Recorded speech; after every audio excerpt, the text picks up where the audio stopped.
Bueno, buen día. La idea de hoy es mostrarle el tema de lo que tiene que ver con la iluminación infrarroja en la captura, la calibración entre la proyección y la cámara. Hay una serie de problemas que van a enfrentar que quizás ustedes no vislumbran. Bien, y la idea hoy es mostrárselos. Ayer anoche programé este ejemplito.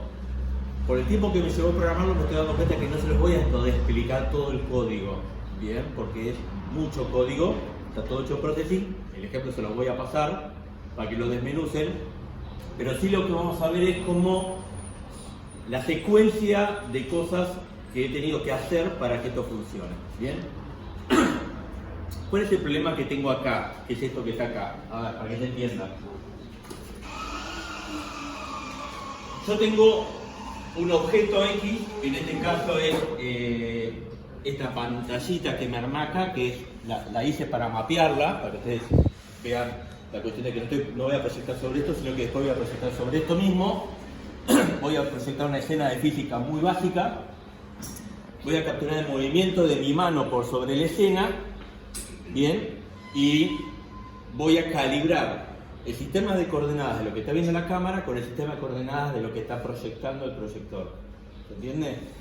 Porque yo lo que tengo que hacer es lograr atar dos sistemas de coordenadas diferentes. El proyector ahora debe estar proyectando en 1024 x 768, por ejemplo, y la cámara está capturando en 640 x 480. O sea, de por sí tienen distintas resoluciones, distintas dimensiones.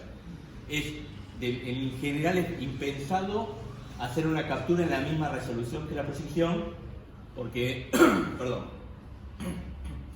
requiere como un consumo en el procesamiento de la captura que hace que realmente la captura tenga menos resolución que la proyección. Bien, entonces acá tengo varios problemas. Por un lado tengo una cámara que está puesta en un lugar en un punto de vista X. Tengo por otro lado un proyector que está puesto en otro lugar, bien, o sea, son dos puntos de vista diferentes, tienen a su vez cada uno distintos encuadres porque tienen distintas lentes de distintos tamaños. Digo, yo gran parte de esto podría aminorarlo, o digamos, poniendo la cámara arriba del proyector para que tengan el mismo punto de vista, bien, pero seguramente la lente de la cámara abre muchísimo más que la lente del proyector. Entonces también tengo que convertir de alguna forma, transformar esas dos capturas.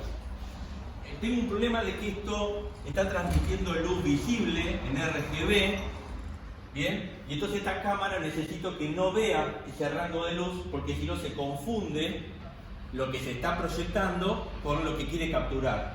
Es decir, no sabe qué de lo que está viendo es mi mano y qué de lo que está viendo es la imagen misma que está produciendo la instalación. Entonces necesito que la cámara no vea RGB y entonces tengo que pasarme al rango de luz infrarrojo. ¿Por qué el rango de luz infrarrojo? Porque los proyectores no emiten infrarrojo, acá sería al revés, ¿no? El proyector no emite infrarrojo y entonces separo los dos rangos de luces. O sea, el proyector emite en RGB y la cámara ve en infrarrojo. Ahora, como necesito que la captura sea en infrarrojo, necesito por otro lado una fuente de luz que sea infrarroja que ilumine esta escena. En este caso yo me traje este tacho de luz que lo voy a proyectar detrás. Bien, porque yo lo que quiero es que... A ver, vamos a enchufar esto para que se vea. Yo lo que quiero es que se vea la mano con el backlight de la luz que estoy generando ahí. ¿Sí? ¿Me siguen hasta ahí? Esta cámara que tenemos acá es una cámara que fue intervenida para que vea tanto el rango de luz infrarrojo como el rango de luz visible. Lo que ahí le puse mal RGB. Bien. Esto quiere decir, la cámara ve, generalmente las cámaras desde fábrica ven desde el rango de luz infrarrojo, pasan por el rojo, que empieza el rango de luz visible, y llega hasta el violeta, ¿no? Y ve todo este rango visible. Por debajo de esto es el infrarrojo, por encima de esto es el ultravioleta. ¿Sí? Bueno, las cámaras más o menos de fábrica ven este rango y de fábrica les ponen acá un filtro que impide que vea del rango del rojo para abajo, para que no vea la luz infrarroja. ¿Por qué? Porque eso genera luminosidad y cosas raras que el ojo humano no ve. La cámara trata de reproducir, digamos, la situación de la visión humana. Entonces, lo que nosotros hacemos es le sacamos este filtrito, que en el caso de la cámara esta, que es la cámara de la PlayStation 3, la PS3, esto es viejo, ¿no? En este caso, sacarle ese filtrito significaba sacarla de foco a la cámara porque el filtrito a su vez era una lente. Bueno, había que limarle la óptica, había que hacer un par de cosas para que recuperara el foco. Esta cámara ya lo tiene hecho esto. Bien, pero ahora la cámara ve todo este rango de luz, desde el infrarrojo hasta el violeta. Bien. ¿Cuándo la transformo en infrarroja? Totalmente infrarroja la cámara. Cuando a la cámara le pongo dos filtros, uno azul y uno rojo, eso como una especie de azul entre Francia y ultramar, y un rojo señal, digamos, ¿no? Le pongo estos dos filtros superpuestos y se los pongo a la cámara. Cuando hago eso, la cámara ve solamente luz infrarroja. Si ustedes ven, acá se ve la sala, la que estamos, pero ¿por qué se ve? Porque obviamente el sol genera luz infrarroja. Bien, o sea, parte de la iluminación de esta habitación es infrarroja. Si alguno me puede ayudar y cerrar las cortinas esas, se los agradezco. Bueno, entonces vamos a hacer una prueba. Por ejemplo, a ver, si yo ilumino acá al pizarrón, perdón, no si ilumino, si apunto al pizarrón, ustedes van a ver que la cámara está viendo todo lo que está proyectando el proyector. Bien, ahora si yo a esto le pongo los filtros, van a ver, pero vamos a hacer así, vamos a iluminar con la luz del pizarrón. Y yo le pongo esto, fíjense que el pizarrón solo se ve lo que está escrito y dejó de verse el proyector. ¿Vieron? Esto es sin filtro, esto es con filtro. Bien, si quieren vamos a iluminar un poquito más arriba. Estoy haciendo, moviéndomelo para ahí. ¿Ven que se ve el proyector como si no tuviera nada, se ve el pizarrón como si no tuviera ninguna proyección?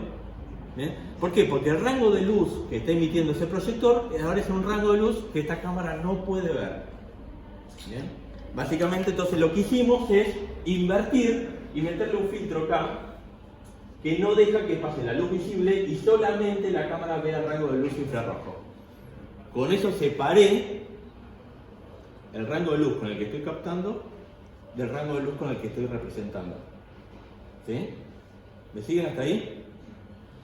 Ahora, por supuesto, si yo a esta cámara, vamos a filtrarlo de acá, vamos a ponerle acá un... Listo, voy a hacer así todo medio precario ahora, para mostrarles a ustedes.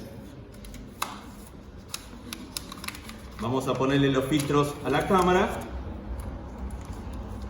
Bien. Y ustedes lo que van a ver, obviamente, es que la cámara en este momento no ve nada. ¿Por qué? Porque no hay ninguna fuente de luz infrarroja. Si yo prendo la luz, entonces la cámara pasa a ver. Ahora, fíjense otra cosa. Fíjense que acá encima tengo una proyección en este momento y que esta iluminación no la está molestando. ¿Por qué? Porque esta iluminación también se está emitiendo en el rango de luz infrarroja. De hecho, puede ser que se vea una pequeña coloración rojiza, que es algo del rojo que se está escapando, está justo en el límite. ¿Bien? Pero, en líneas generales, la iluminación que es netamente infrarroja o principalmente infrarroja no está molestando al rango de luz visible que proyecta aquel proyector. ¿Qué tiene, obviamente? Bueno, la luz es en este caso es una lámpara vieja incandescente que emite calor, emite todo y tiene puesto delante lo mismo, los mismos filtros rojo y azul. Acá se ve que le pusimos dos azules, ¿bien? Para aumentar un poquito la intensidad de este. Tiene el rojo y el azul, estoy encandilando gente, ¿no? Perdón. tiene el rojo, el azul, y en este caso tiene esto que es un difusor, que es para que la luz no pegue tan dura y se difumine un poco. Pero tiene, obviamente, el truco acá está en utilizar exactamente los mismos filtros para la cámara que para la iluminación. Con esto me estoy asegurando que está todo funcionando en las mismas frecuencias de luz. ¿Sí? Ahora. Sí. Esto es solamente necesario si quiere capturar y proyectar del mismo lado. Sí. Éxito sí. El problema es cuando está capturando el mismo lugar que estás haciendo proyecciones. Que la mayoría de ustedes va a hacer el caso. ¿Bien? Puede ser que alguno justo esté proyectando de un lado una pantalla y tenga fiduciales del otro lado, entonces ahí se facilita porque no tienen que hacer toda esta parafernalia. Pero cuando la proyección coincide con el lugar donde está capturando, sí, caemos en esto. ¿Bien? Bueno, ahora, segundo tema. El segundo tema que yo tengo que resolver acá es el de las columnas. O sea, con esto resolví el tema de poder ver la escena que necesito capturar, ¿no? Yo necesito capturar esto. Y esto es el truco que nosotros hicimos, por ejemplo, cuando quisimos capturar la sombra que la gente hacía sobre la proyección, hacer una captura de movimiento sobre la sombra. ¿Bien? En realidad no se hace una captura de la sombra en sí, sino que lo que se hace es se pone la cámara en el mismo lugar donde está el proyector y se ilumina la pared de atrás. Entonces se ve la gente en negro ocluyendo la luz de la pared. ¿Bien? O otra técnica es hacer que la pared tenga un backlight como esto, infrarrojo, y entonces también lo que pasa es que el sujeto de captura, en este caso mi mano, ocluye la luz del backlight. ¿Sí? Entonces tengo una situación ahí de captura muy sencilla, que la puedo hacer con un umbral de brillo, capturar lo claro sobre lo oscuro sobre lo claro, o con una sustracción de video. Yo acá le voy a hacer una sustracción de video para hacerlo un poco más fácil. Pero es una situación, digamos, esta escena que yo me armé me facilita mucho destacar el sujeto de fondo. ¿Sí? Ahora, el tema es que la cámara no está viendo solamente esto que está acá. Está viendo un cuadro más grande, bastante más grande. Y si tuviera el caso que les acabo de contar, en donde la cámara tiene que estar en el mismo lugar que el proyector, es muy probable que la cámara esté abriendo un montón, porque generalmente, digo, mientras un proyector promedio tiene, por cada metro de distancia, supongamos abre, no sé, 80 centímetros, una cosa así, ahora hay cada vez más proyectores gran angulares, la cámara, desde la misma posición, abre uno en uno. Bien, entonces, generalmente la cámara ve bastante más que el proyector. Y de hecho es deseable que así lo sea. O sea, yo tengo que siempre con la cámara cubrir más, porque si no cubro más, lo que va a pasar es que hay unas zonas que van a dejar de ser interactivas de lo que yo estoy proyectando, porque la cámara no llega a verlas. Se puede resolver usando después varias cámaras, ahí hay distintas estrategias, ¿no? Pero vamos a hablar de un proyector o una cámara. Entonces acá tengo que resolver el primer problema, que es mapear la captura. Es decir, tengo que hacer que de todo el encuadre que está viendo la cámara solamente me tome la región que a mí me interesa. Bueno, en este caso yo lo hice, se lo voy a mostrar, con de este lado, del lado derecho, lo que van a ver es, estoy moviendo las esquinas de mi captura, como estoy haciendo un trapecio sobre la captura. La interfaz me quedó más grande que el con tab, me muevo el segundo punto. ¿Qué es lo que hago? Yo lo que hago es marco un trapecio en la imagen original de la cámara y con, digamos, el comando texture de processing en este caso, lo que estoy haciendo es transformar ese trapecio en la imagen completa de la captura, que van a ver en lo que está del lado izquierdo. Ahí paso al tercer punto.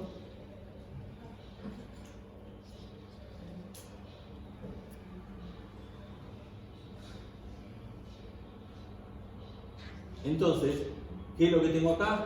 Bueno, del lado izquierdo tengo ese trapecio mapeado al rectángulo completo de la entrada. Entonces, ¿qué pasa? Ahora, bien, tengo tomado estrictamente la región de la captura. ¿Sí? Esto me permite, aparte, esto me permite sacar todo el ruido de lo que hay afuera, porque yo afuera tengo zonas oscuras, que no son zonas de... no tienen que ver con el sujeto de la captura, sino que son ruidos que se me mete del marco. ¿Bien? En cambio acá tengo recortado, totalmente recortado, recién lo moví esto me parece. Ahí. ¿Bien? Ahí tengo, ¿no?, la captura completa en términos de... mapeada en términos de captura. Vamos al siguiente punto. Yo presiono Tab, acá, no Control. Esto que está acá es la captura en este momento. Voy a hacer una captura del fondo. O sea, lo que hago es tomar una foto como está esto en el fondo.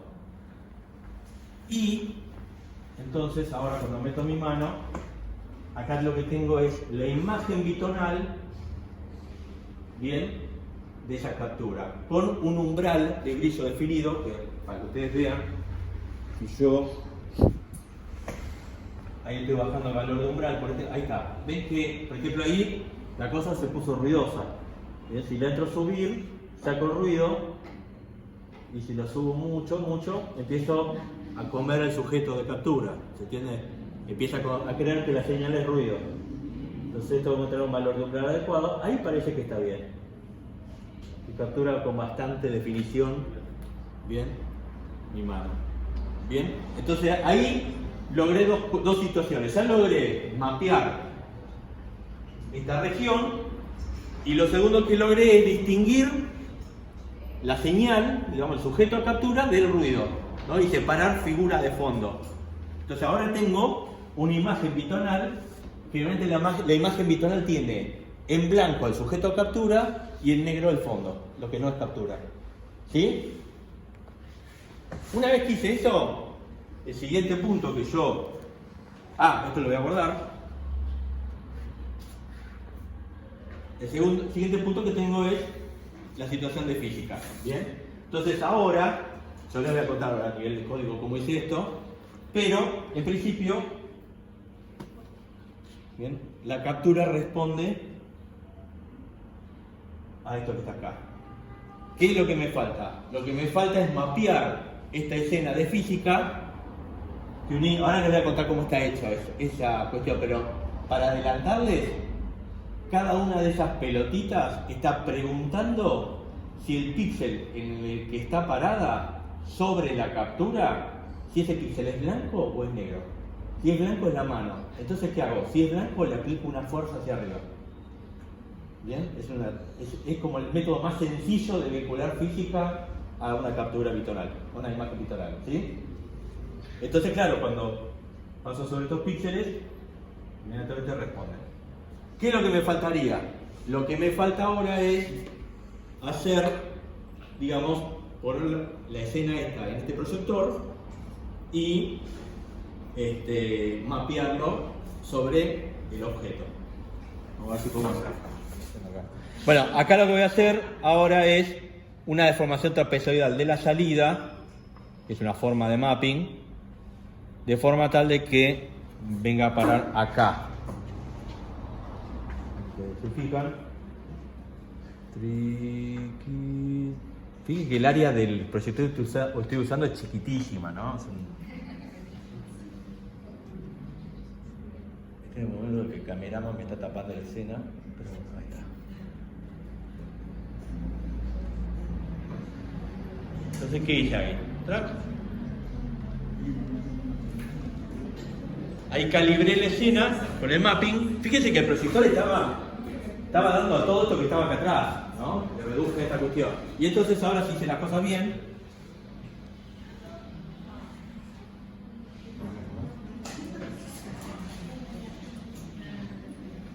vamos a hacer el otro lado. Las manos mágicas te dirán. Y entonces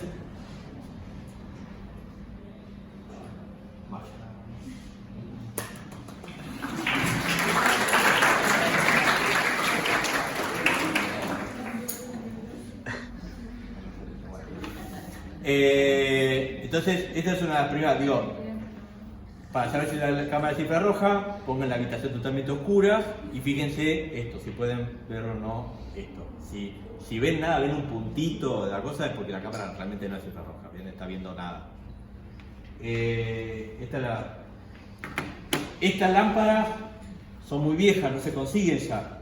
¿Cómo puedo hacer esto? Bueno, las que siguen estando, que siguen emitiendo luz infrarroja, son las lamparitas dicroicas incandescentes, no las de LED, obviamente. El tema del LED es que el LED no emite luz infrarroja, no emite casi nada, por eso consume tan poco. Pero las lamparitas dicroicas viejas sí. Las luces que por ejemplo están en los rentals o las que prestan acá en la facultad para cine, que son tipo ¿sirven? Seguramente sí. Si son incandescentes, digamos, si tienen un filamento que, digamos, por el que pasa la electricidad y genera luz a partir de eso, sí. La típica es emite calor. Si emite calor, emite luz infrarroja. ¿Bien? Los tachos de luz de RGB no. ¿Sí? Entonces esas pueden servir, seguramente. Ojo, que las lámparas es preferible tener muchas lámparas y tener distribuida la potencia que tener una sola lámpara. A veces esas lámparas escénicas de cine, por ahí son de 500 watts, por ejemplo, es una guasada. O sea, te queman un lugar y después no ves nada del resto. Entonces es preferible tener poca potencia muy distribuida, como en muchas lámparas, que tener mucha potencia concentrada.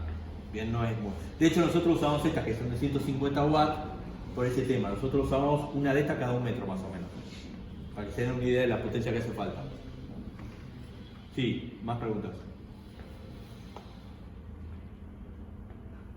No hay más preguntas. Bueno. A ver. Siguiente tema. Profe, Sí. en nuestro caso tenemos que poner una luz infrarroja encima de ese MAS, o sea, en chiquitito. Sí. ¿Cómo podríamos Con dicroica andaría bien, me parece. ¿Cómo? Con lamparitas dicroicas. Lo que tiene bueno las dicroicas son baratos. Se compra el portalámpara de la dicroica, vale nada. La verdad que vale barato y la lamparita tampoco es tan cara. También existen LED infrarrojos a tener en cuenta. Por ejemplo, el LED del control remoto es un LED infrarrojo. Al LED infrarrojo le pones una pila de reloj. O sea, el LED tiene 2 patitas, en medio de las 2 patitas de una pila de reloj y se prende. Sí.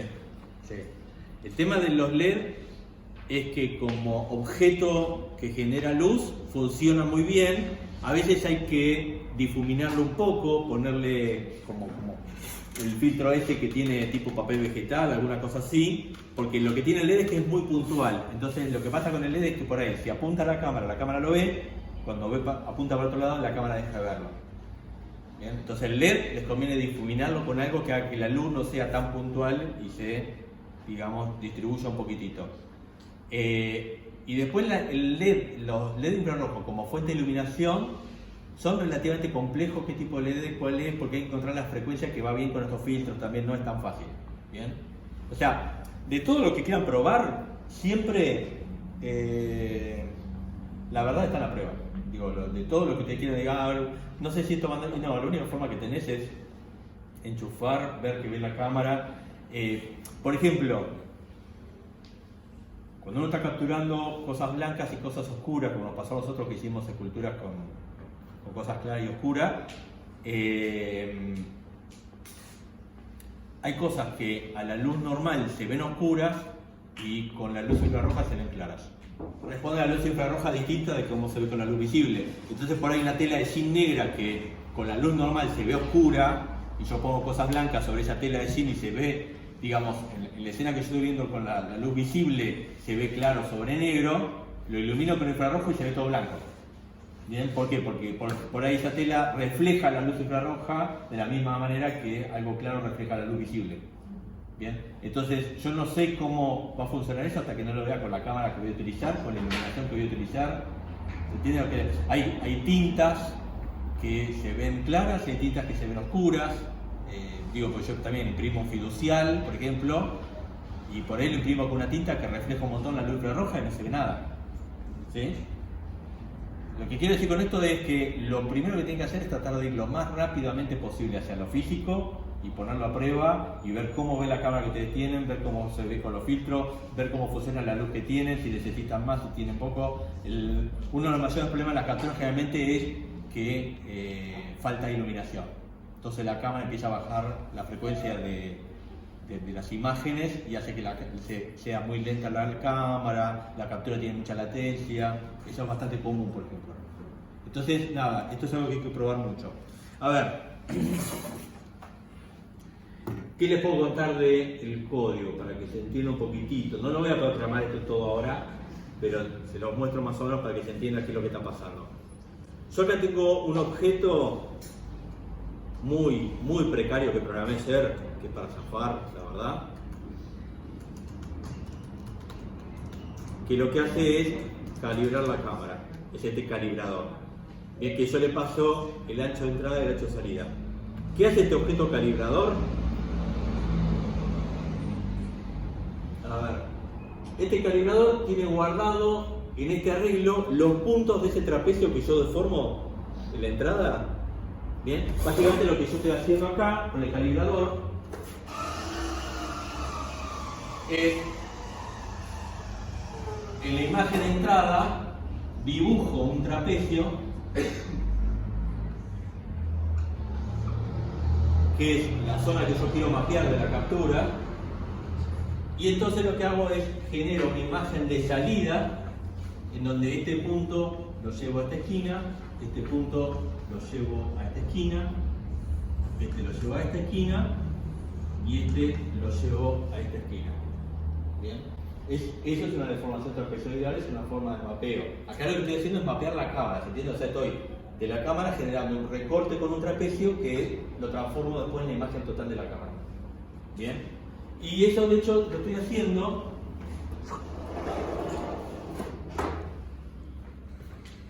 en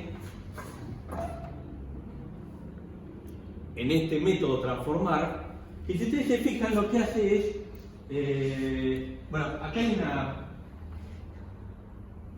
hay como una truchada que tengo que hacer porque por algún motivo raro la versión de Processing que tengo yo por lo menos no me aplica bien la transformación de la textura de un PGraphic a un PImage, no sé por qué. Bien, un bug que debe tener la versión que yo estoy usando y debe estar resuelto.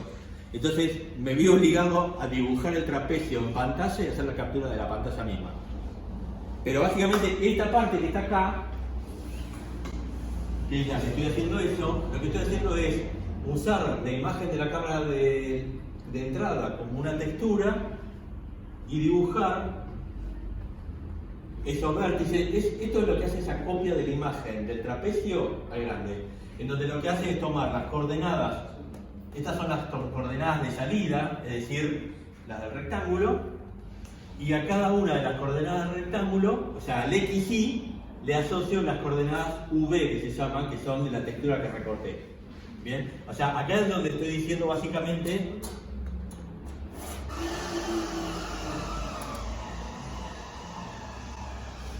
este punto, este vértice es, lo estoy diciendo, del punto 0, 0, ¿qué es esto? Copia el punto XX1 y Y1, que es este que está acá.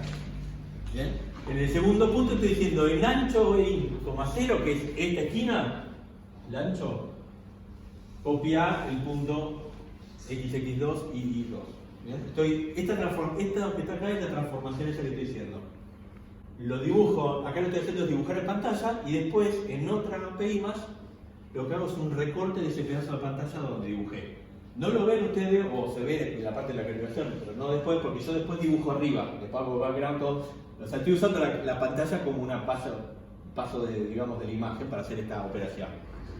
Pero esto es donde estoy haciendo esta operación.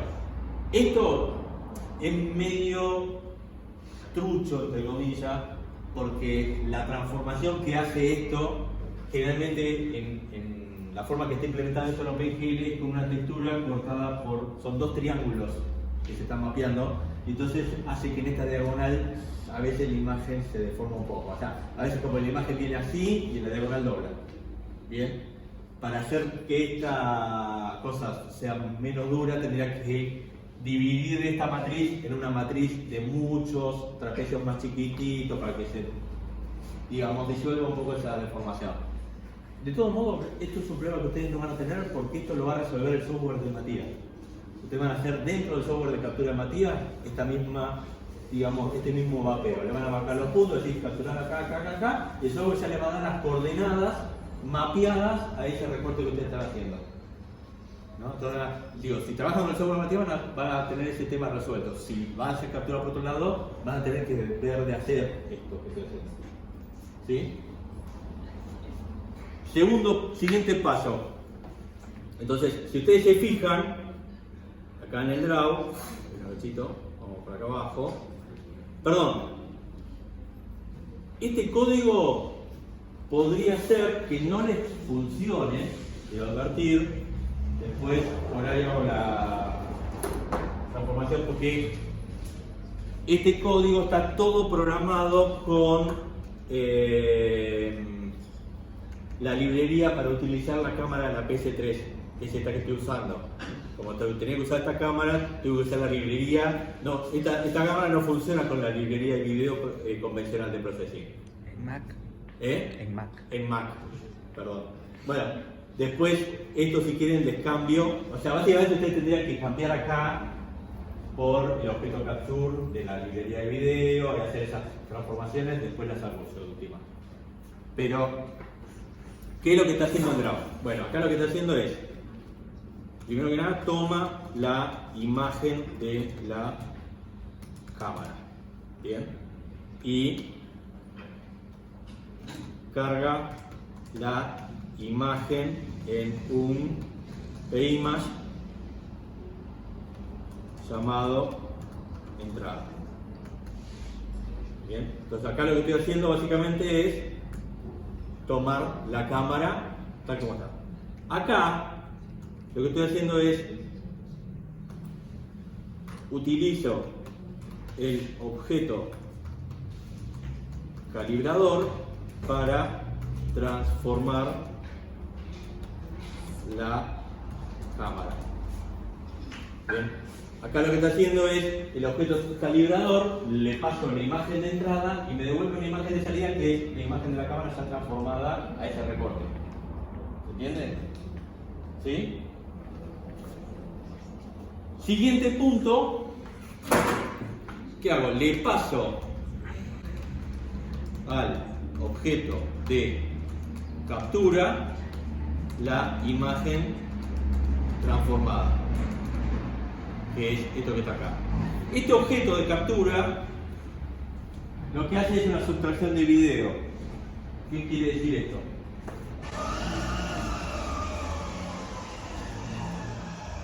¿Alguien tiene un pañuelito de cartable o algo que usar de borrador?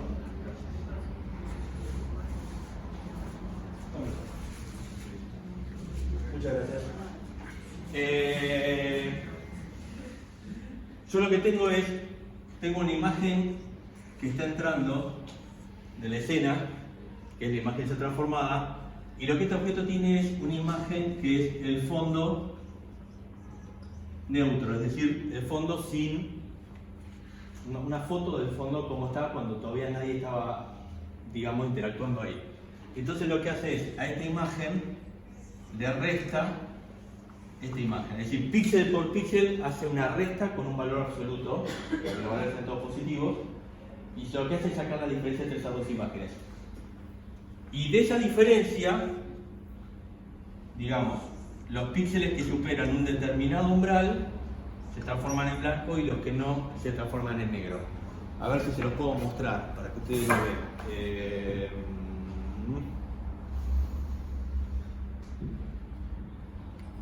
Vamos a mostrarles imagen mockup, fondo, lo voy a poner en...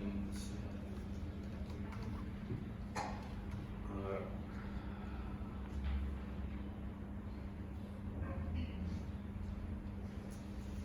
Esperen que voy a hacer una truchada que es acomodar, voy a hacer una calibración física, ahí está.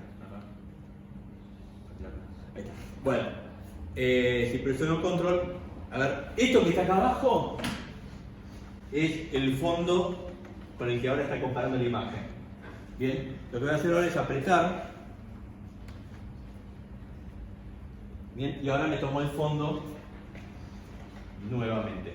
Bien. Este es el fondo con el que está comparando la imagen de entrada, que es la imagen que está recortada. Entonces ahora sí, ¿ven? La imagen bitonal es la diferencia entre eso que estoy viendo ahí y esto que estoy viendo acá. Esto, perdón, esto es recortado, ¿no? Así.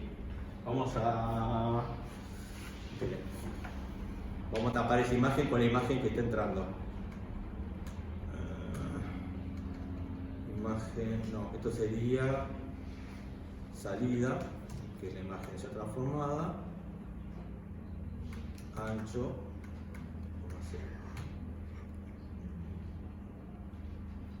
entonces acá Loa, ahí está. No le den bola a esto, este cuadradito que está acá. Bien. Esta es la imagen, ¿ven? Esa es la imagen que está entrando y esa es la imagen del fondo capturada. Y de la diferencia entre esas dos imágenes se obtiene la bitonal. ¿Sí? Vamos a dejarlo, a ver, espere. No la voy a calibrar la imagen para que se vea un poquito, tengamos una referencia un poquito. Supongamos que esta es la imagen, no la calibro, así como está. ¿Bien? De vuelta, ahora esto es la imagen que tengo capturada como fondo, esta es la imagen que está entrando. Entonces de vuelta lo mismo, fíjense. Ahí me está entrando el ruido de la mesa, todo, ¿no? Pero ¿se entiende la diferencia entre las dos cosas? Sí, profesor, sí. Dígame algo, por favor. ¿Sí? ¿Se entiende? Bien. Entonces eso es. Y por supuesto, lo que yo les decía, esta diferencia hace que la resta de los dos píxeles produzcan valores, o sea, porque esta resta la hacen valores de grises, no en valores de brillo. Entonces, la diferencia se transforma en valores de grises. O sea, si la diferencia entre los dos píxeles no hay porque son iguales, eso se hace negro, porque se hace cero. Si los píxeles son totalmente distintos, los valores de grises van a ser muy altos. Bien, entonces, este valor de umbral, que en este caso es 40, esto quiere decir que si el nivel de gris supera 40, se va a transformar en blanco porque es captura de movimiento. Y si el valor de píxel es menor a 40, los píxeles de la diferencia, ¿no? Y se va a transformar en negro.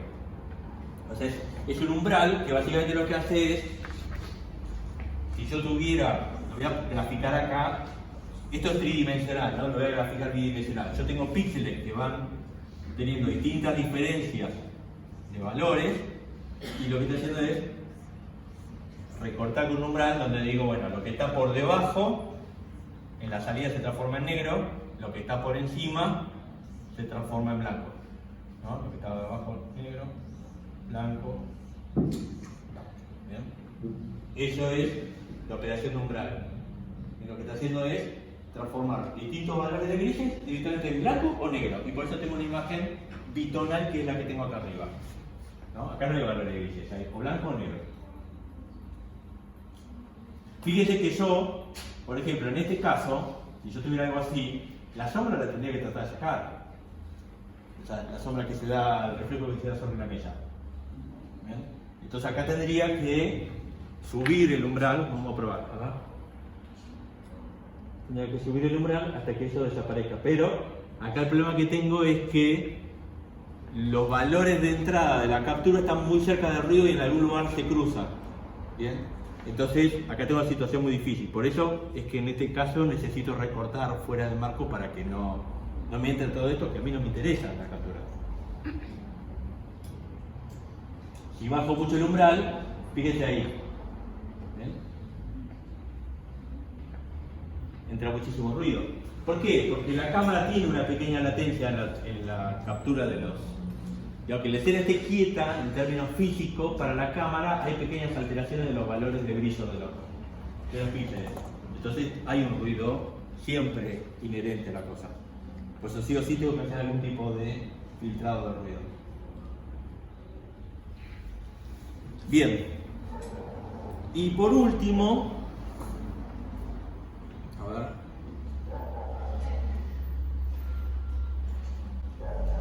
Acá yo tengo, digamos, separados 3 estados de la aplicación porque yo estos momentos los uso para ir calibrando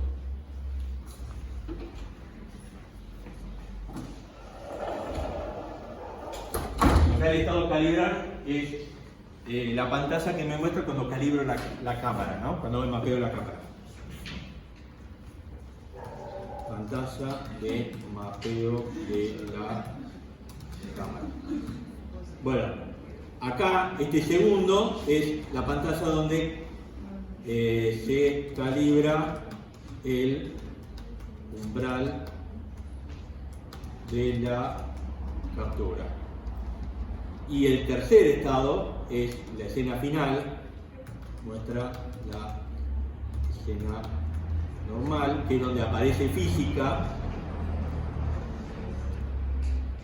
Hay acá, por un lado, primero que nada, esto que es lo que sí les voy a explicar, que es la función donde se revisan los contactos entre física y captura. A ver, vamos a esta función, particularmente que es la que me interesa que veamos.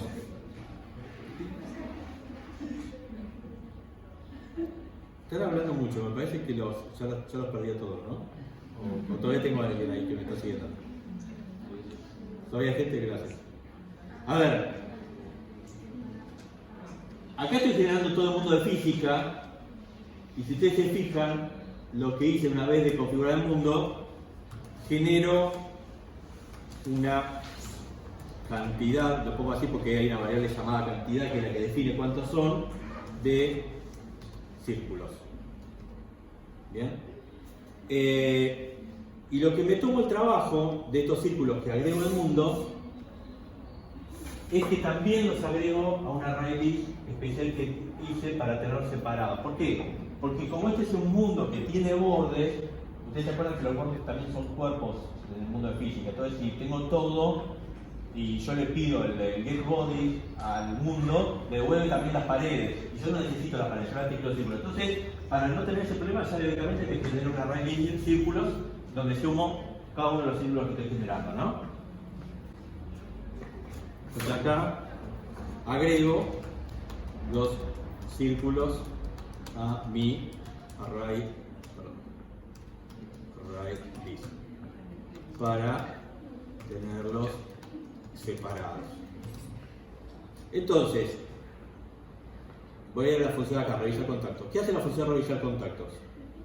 Bueno, primero que nada recorre todos los círculos.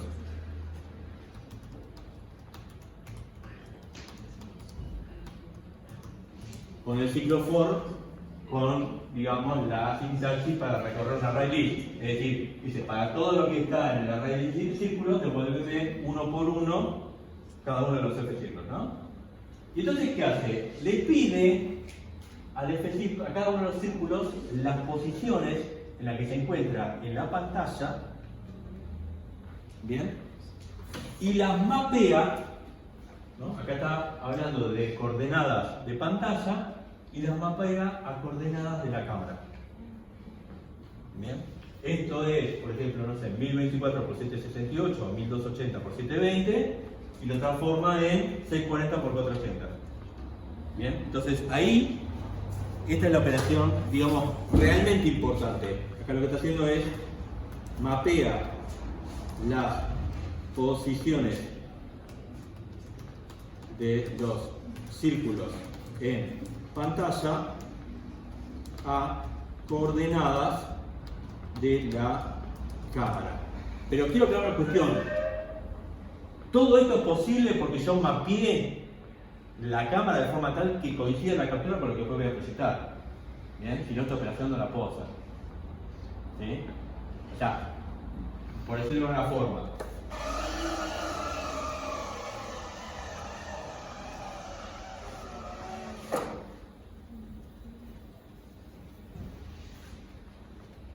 Si yo tuviera la cámara con su visión original, tomando toda la escena y teniendo acá la captura, yo tendría que encontrar que este píxel corresponde a este píxel en coordenadas numéricas, estoy hablando, que este píxel del medio debería corresponder al medio de acá, pero fíjense que esto no está en el medio acá de esta imagen, sino que está en el medio de esta imagen, ¿no?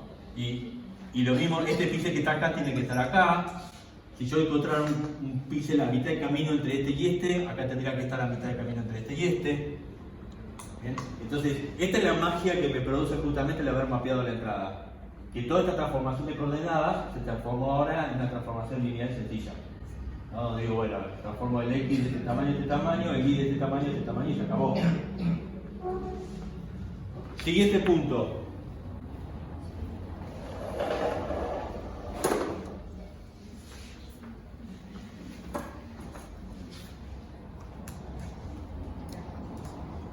Averiguo el color de ese píxel en la captura.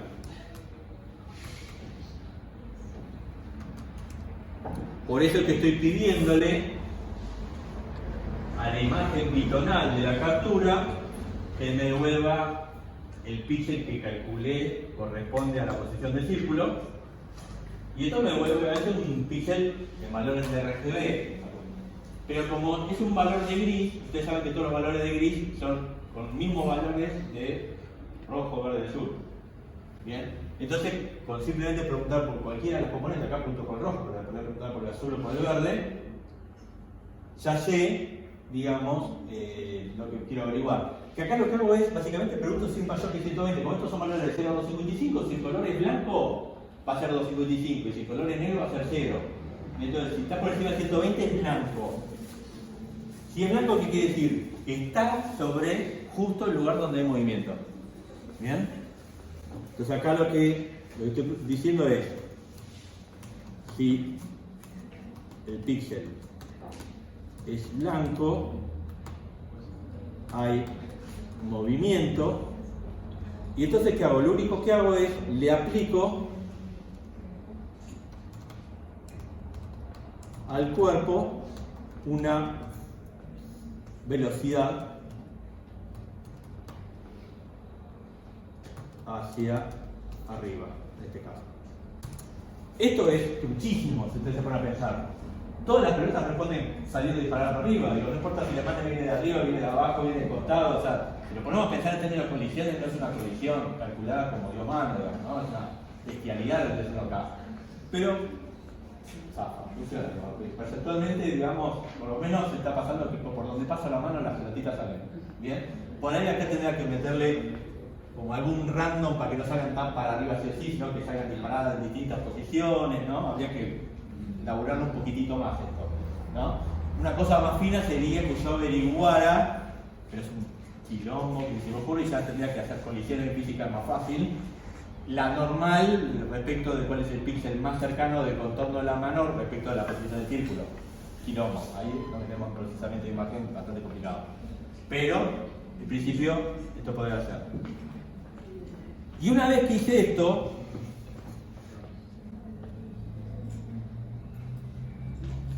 volviendo acá, o sea, todo eso que acabo de explicar es esta función, lo que hago es, pongo el fondo de negro, avanza el mundo, y si ustedes se fijan, acá, estas cuatro, acá lo que estoy haciendo es, dibujo el mundo de física en un P-Graphics. ¿Bien? ¿Por qué hago esto? Porque acá estoy usando una clase de processing que se llama Keystone, que me permite mapear una salida. ¿Bien? Entonces lo que hago es, no dibujo el mundo de física en pantalla, sino que lo dibujo en este P-Graphic. ¿Por qué? Porque después este objeto de la librería de física, de la librería Keystone me permite hacer esto. Que básicamente, voy a pasar, ahí estoy en el modo normal. Si yo presiono la letra C, acá estoy pasando al modo calibración de Keystone y me permite hacer la deformación trapezoidal, esta que estoy haciendo acá, sobre un P-Graphic. Entonces todo el mundo de física ahora está acomodado al trapecio que yo estoy armando. ¿Bien?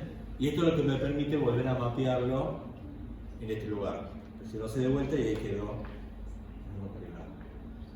¿Sí? Entonces en realidad Fíjese que ni la entrada ni la salida están respetando el sistema de coordenadas ortogonales original. Las dos las estoy transformando para que coincidan una con otra. ¿Bien? Y para que las dos coincidan con el fenómeno físico en cuestión, que es este marco que acá armé. En el caso de ustedes podría ser otra cosa.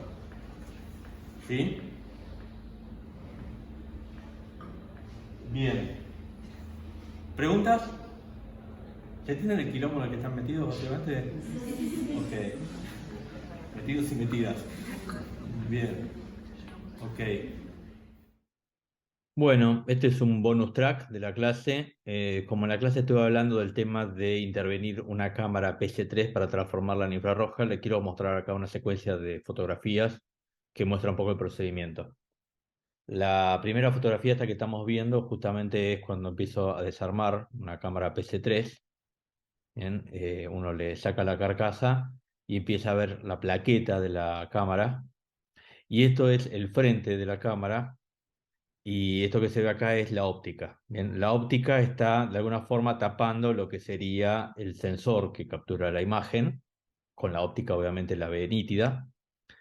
Ahí, de alguna forma, lo que estamos haciendo es desatornillar desde atrás la óptica y ahí la acabamos de sacar. Esto es el sensor, este cuadradito, y esto que se ve acá es la óptica. El filtro de luz infrarroja, el que impide que la cámara vea infrarrojo, está ubicado en esta lente, en la cámara PC3. Entonces, acá lo que hicimos fue poner la cámara para poder ver cómo veía el sensor una vez que le sacáramos la óptica y le sacáramos el lente. Y básicamente lo que hacemos acá es, acá estamos con un Dremel sacando esa última lente, que es la que tiene el filtro de luz infrarroja. El problema de esto es que obviamente la cámara, como le estamos sacando uno de los componentes de la óptica, deja de hacer foco. Y lo que tenemos que hacer es que con la cámara prendida vamos probando a ver cómo podemos hacer para que recupere el foco apoyando la óptica. Y nos dimos cuenta que la óptica apoyada no te da foco, pero cuanto más la alejábamos, más perdía el foco, de lo cual dedujimos que cuanto más la acercáramos, más lo iba a recuperar. El problema es que tenía un tope en la base misma de la óptica. Entonces, ¿qué hicimos? Limamos, este es la lente, digamos, que tenía el infrarrojo. Limamos acá la base de la óptica, entonces cuando la apoyamos volvimos a recuperar. Bien, ustedes lo que están viendo acá en este lado es la imagen infrarroja que también ve, la cámara ve el rango infrarrojo y el rango visible. Después, como explico en el video que acabamos de ver, cuando le aplico los filtros azul y rojo, ve netamente infrarrojo. Bueno, y ahí terminó un poco este procedimiento. Bueno, gracias.